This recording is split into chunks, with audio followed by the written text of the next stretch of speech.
Hai guys, selamat datang kembali di channel Oyen GG. Di video kali ini, kita akan melanjutkan cerita Donghua Battle Truck Devon.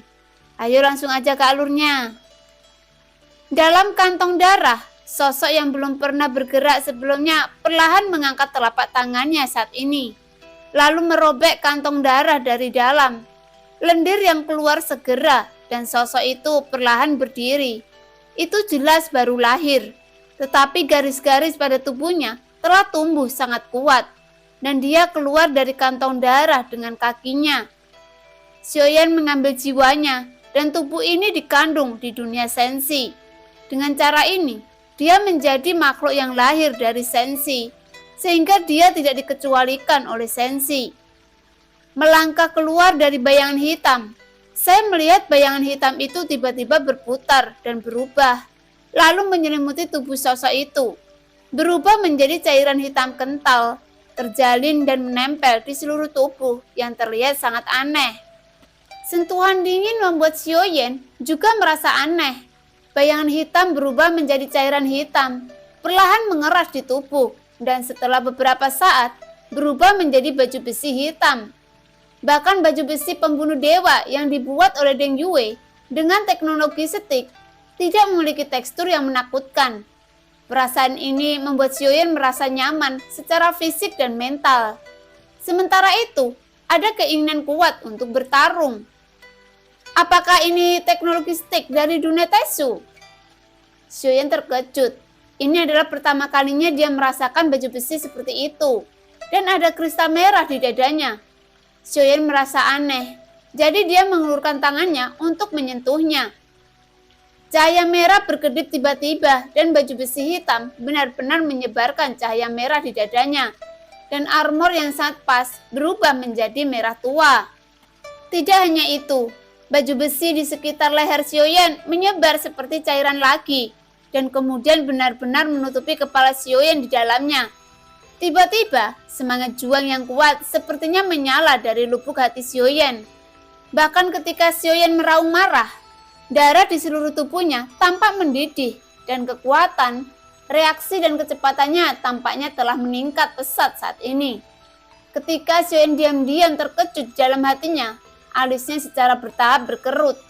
Kekuatan dunia Taishu mungkin benar-benar di luar imajinasiku, gumam Xiaoyan. Setelah bayangan hitam mengandung tubuh ini, itu benar-benar bisa berubah menjadi baju besi yang kuat. Itu bisa dilihat sudah berada di akhir teknologi stick. Tetapi yang terakhir, di dunia Taishu ini telah berkembang ke tingkat yang tidak dapat dipercaya. Dari baju besi hitam sampai baju besi merah, dampak semacam ini pada pikiran sangat bagus.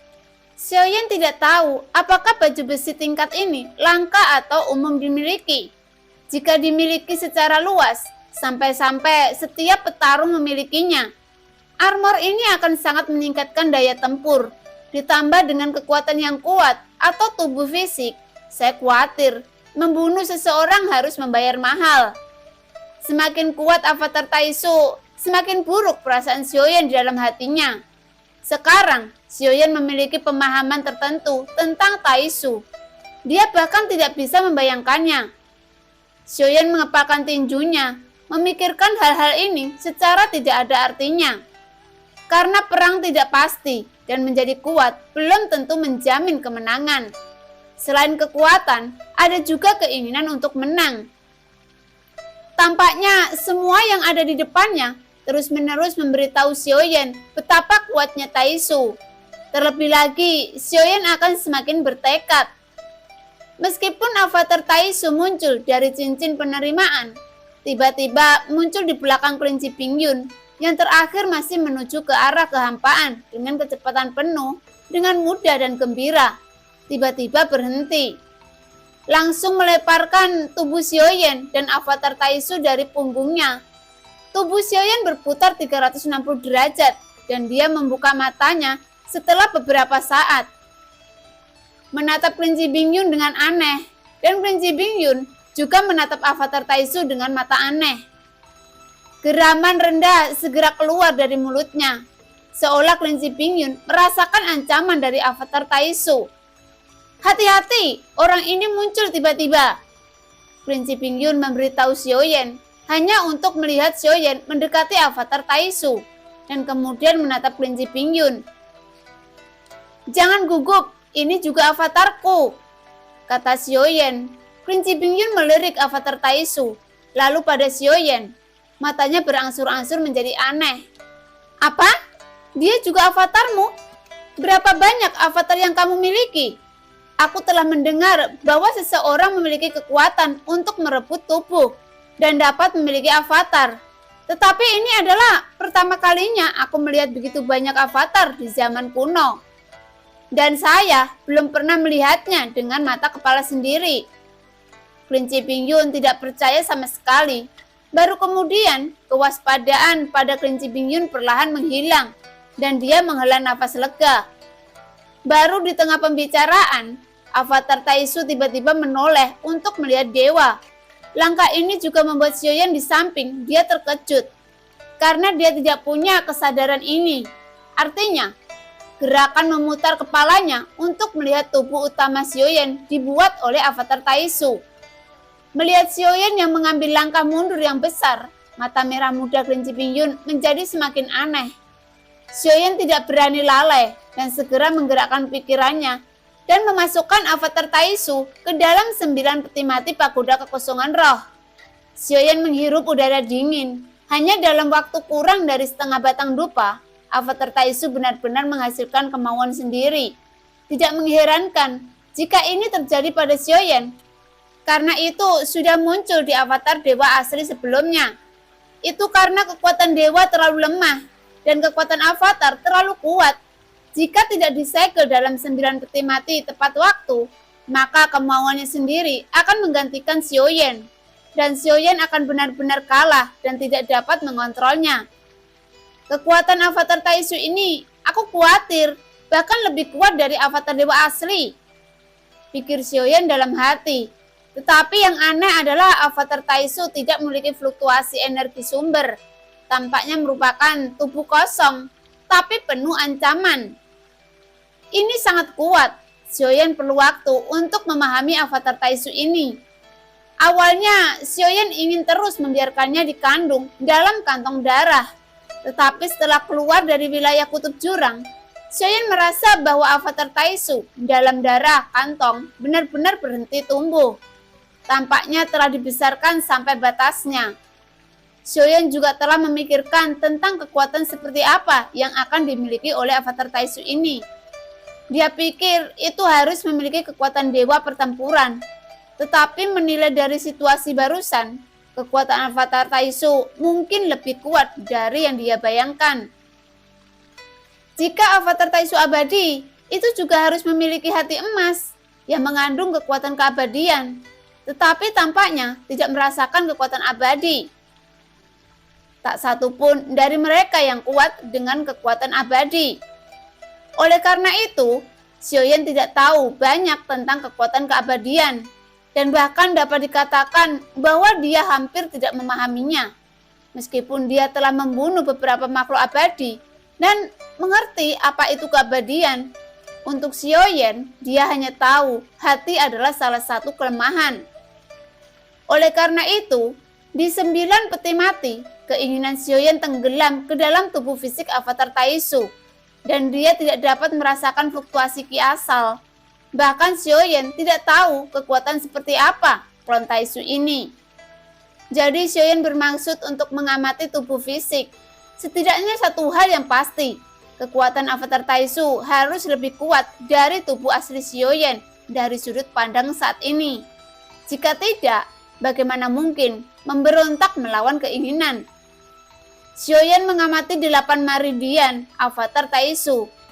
Tetapi segera Xiaoyan menjadi semakin bingung.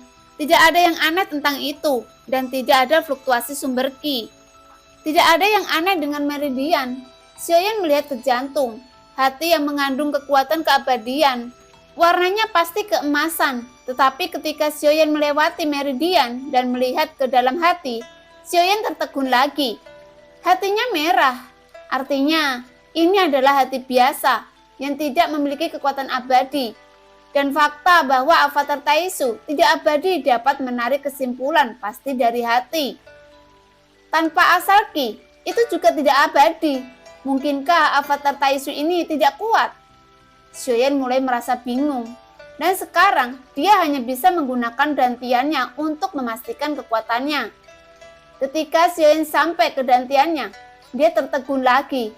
Tidak ada jejak energi pertempuran di dantiannya, itu kosong. Tubuh fisik ini tampaknya fana tanpa dasar kultivasi. Semuanya seperti bayi yang baru lahir, semuanya kosong. Seharusnya tidak, jika itu hanya manusia. Lalu mengapa dia memiliki keinginan yang tidak patuh? Xiaoyan merasa bingung. Artinya, kekuatan yang dia rasakan sebelumnya mungkin berasal dari baju besi hitam yang berubah dari bayangan. Avatar Taisu hanyalah kertas putih yang tidak bisa lebih putih. Tanpa kekuatan, fondasi, tidak ada apa-apa, bahkan seorang petarung pun tidak. Xiaoyan perlu memulai semuanya dari awal. Jika demikian, Xiaoyan merasa bahwa avatar ini mungkin tidak perlu ada. Itu telah dibiarkan selama bertahun-tahun yang tak terhitung jumlahnya. Tidak mungkin hanya selembar kertas kosong. Taisu tidak punya alasan untuk melakukan ini sama sekali. Menghabiskan banyak sumber daya dan mengandung seorang yang lemah. Xiaoyan sedikit mengernyit, berpikir dalam hatinya. Di atas avatar Taisu, ada keanehan lain. Dapat membangkitkan keinginan memberontak. Jika avatar Taisu benar-benar hanya manusia yang kosong, kecuali Xiaoyan menoleh sekarang, manusia itu tidak mungkin untuk tidak menaati dewa perang, namun tidak ada yang bisa menjelaskannya. Oleh karena itu, berdasarkan analisis ini, hanya ada satu kemungkinan bahwa ada rahasia di tubuh avatar Taisu, yaitu rahasia yang tidak diketahui Xiaoyan. Atau bahkan avatar Taisu memiliki kekuatan yang kuat. Tetapi Xiaoyan tidak tahu bagaimana menggunakan kekuatan ini. Seharusnya seperti ini, Taisu sangat kuat dan pasti akan mencapai titik ini. Jika tubuh yang dikandung diambil, itu setara dengan pemberiannya kepada yang kuat di dunia sensi. Dengan cara ini, keuntungannya melebihi kerugiannya. Jadi, avatar Taisu jika benar-benar diambil, itu akan disembunyikan sepenuhnya. Pikir Xiaoyan sendirian dan kemudian mengamati seluruh avatar Taisu. Tetapi Xiaoyan tidak memiliki petunjuk tentang itu. Ini seperti tubuh fana, tanpa apa-apa, bahkan tidak memiliki bakat berkultivasi tinggi. Semakin biasa tampilannya, semakin menegaskan dugaan Xiaoyan. Tetapi untuk membuktikannya, saya khawatir perlu menggunakan mata anjing. Xiaoyan membangunkan Goyan dan datang ke tempat 9 peti mati itu dalam sekejap. Apa yang akan kamu lakukan? Membunuh 1000 pisau, jangan menyeberangi sungai dan menghancurkan jembatan. Masa kelinci sampai mati? Lupakan ikan saat menangkap ikan. Bunuh keledai. Balas kebaikanmu, sembunyikan burung dengan busur. Masa anjing dengan busur? Setelah Anda selesai, Anda akan memberitahu orang lain jika Anda tidak bertanggung jawab. Anda harus meninggalkan orang lain, jadilah manusia. Goyan mengutuk seketika. Ke-9 peti mati, Goyan terbiasa dengan kebebasan. Disegel di tempat seperti ini lebih buruk daripada kematian. Dia pernah disegel dengan avatar dewa asli. Jadi Goyan sudah cukup dengan rasa sakit karena kesepian. Karena itu, tidak peduli apa yang Xiaoyan minta untuk dilakukan. Bahkan jika dia sangat menentang dan kesal di dalam hatinya, dia akan tetap melakukannya sesuai dengan keinginan Xiaoyan pada akhirnya. Dan benar-benar ketakutan, tersegel dalam ruang gelap. Hanya bisa berbicara sendiri. Gila, dan tidak bisa gila. Perasaan seperti ini membuat orang runtuh. Tentu saja, hal yang paling menghancurkan adalah ingin runtuh. Tidak masalah juga. Oleh karena itu, saya hanya dapat bersaing dengan waktu dan menyendiri dalam kegelapan tanpa batas sendirian. Membunuh 1000 pisau, jika ada yang salah dengan apa yang saya lakukan, katakan saja. Di bintang batas surgawi, saya benar-benar telah mencoba yang terbaik. Tolong jangan menyegel saya di peti mati ini. Di dalam sangat gelap dan dingin, Saya tidak menyukainya. Anjing itu menatap Xiaoyan dengan mata besar, menunjukkan ekspresi berdoa. Masuklah. Xiaoyan tidak menanggapinya, tetapi menunjuk ke salah satu dari 9 dan berkata dengan suara yang dalam. Orang yang membunuh 1000 pisau, kamu benar-benar tidak berperasaan. Goyan menangis, dan sebelum dia selesai berbicara, Xiaoyan menendangnya langsung dan menendangnya ke salah satu dari 9 peti mati yang menyegel avatar Taisu. Pembatasan macam apa yang menyembunyikan kekuatannya? Dalam kegelapan peti mati, suara Xiaoyan tiba-tiba terdengar dan mata anjing itu bersinar terang. Jika kamu ingin aku mengorbankan hidupku, kamu harus mengurungku. Kamu benar-benar lebih seperti anjing daripada tuanku. Goyan berkata dengan mulut kecil. Beri aku jawaban yang akurat dan kamu bisa keluar dari sini. Xiaoyan mendengarkan mata anjing itu bergumam, sangat marah dan lucu, dan akhirnya dia hanya bisa mengutuk. Goyan sangat gembira saat mendengar itu. Aku akan memberimu sedikit waktu. Jika tidak, aku akan memberimu 1000 tahun. Aku hanya butuh jawaban. Apakah ada batasan pada tubuhnya yang menyembunyikan kekuatannya? Xiaoyan berkata dengan serius. Mata anjing itu bergetar.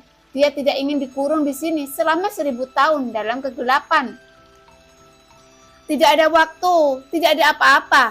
Meskipun 1000 tahun bukanlah apa-apa, tetapi tidak seperti kegelapan dan takut sendirian. Meskipun dia tidur sepanjang jalan dengan Xiaoyan, Goyan sangat menikmati perasaan ini. Xiaoyan telah lama mengetahui bahwa meskipun Goyan memarahi setiap saat, dia tidak pernah mengecewakan Xiaoyan setiap saat. Ada selalu cara untuk pembentukan mata anjing. Untuk sementara, saya merasa sedikit tertekan untuk mata anjing. Lagi pula, dia mengikuti Xiaoyan, belum lagi diperas oleh Xiaoyan dan diintimidasi. Goyan tidak banyak bicara setelah mendengar kata-kata Xiaoyan. Segera, cahaya biru di mata anjing menyelimuti avatar Taisu. Dan setelah beberapa nafas, mata anjing itu terbuka. Apa ini? Itu hanya manusia kosong. Saya pikir itu adalah pukulan besar yang membuat darah saya mendidih. Suara marah Goyan keluar setelah beberapa tarikan nafas. Seolah-olah Xiaoyan sedang mempermainkannya. Kamu serius? Kamu yakin dia hanya manusia biasa?